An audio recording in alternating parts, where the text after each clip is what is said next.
You're watching Talking Points, a focus on the political scene in Lubbock and across the South Plains. Welcome back. Here's a look at your top political headlines from the past week. Well, the race to replace John Frullo in House District 84 is getting pretty crowded. On Wednesday, Cheryl Little announced her candidacy for the state House seat. She joins David Glasheen, Carl Tepper, and Cade Wilcox in the running to win the Republican primary on March 1st. And the Supreme Court ruled Friday to allow Texas abortion providers to sue state officials in federal court over the state's 6-week abortion ban. The ruling does not begin to judge the legality of the law, but gives providers the standing to challenge it in the future. And on Tuesday, Lubbock City Councilman Jeff Griffith told us he is not running for re-election in 2022. He was first elected to represent District 3 in 2014 and is finishing out his second term. He didn't specify why he's hanging it up now or what's in store next for him, but said he hopes to make a formal announcement of his departure soon.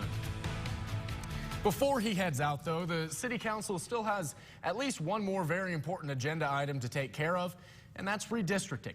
Lubbock grew by more than 10% in the last 10 years, adding almost 30,000 new neighbors, but that comes with its fair share of challenges as well. I spoke to City Council this week on how they apportion that new growth in a way that represents all of our residents fairly and equally.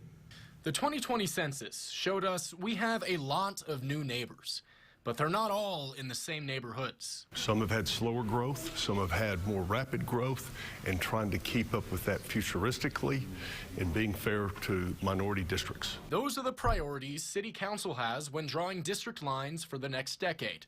The law requires each district to have roughly the same number of people, one person, one vote.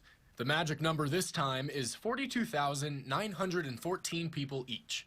But some of the districts now skew widely from that. District 5 in southwest Lubbock, for example, has about 56,500 people, while District 1 in the north, just 38.4 thousand. And it's not just about the number of people, but their demographics as well. Especially Districts 1 and 2 that are majority minority need to maintain that balance. The history of Lubbock is that we've adopted these single-member districts for the purpose of empowering members of the Hispanic and African-American community to elect candidates of their choice.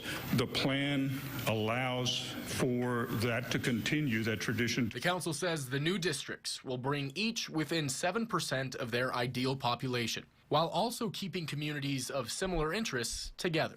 We hope with this plan that we're shown tonight that will be a good step forward for the next decade. And lastly this week, the latest in the fatal shooting of Chad Reed. Jennifer Reed stood with her lawyer Tony Busby on Thursday to lay out their $50 million wrongful death lawsuit and urged the Attorney General to take action. Our Elizabeth Fitz takes us there. I saw Kyle Cruz shoot and kill my husband. Kyle Cruz has not been arrested. Please, I ask the police to take action.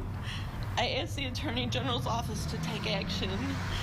I want justice for my husband, Chad Reed. Jennifer Reed's attorney, Tony Busby, says an otherwise nonviolent child custody argument ended with Kyle Carruth fatally shooting Chad Reed, calling Carruth's actions unreasonable and irresponsible. Because there's been no action from the authorities related to what happened on November 5th, that's why we filed.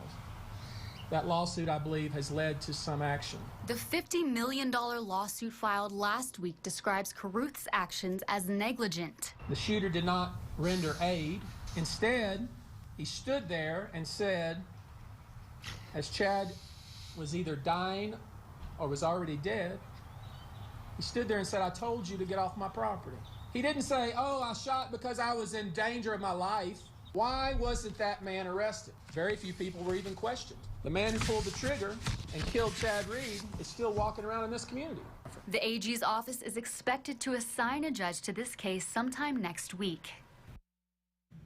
Elizabeth, thank you, and we'll be right back with a final word.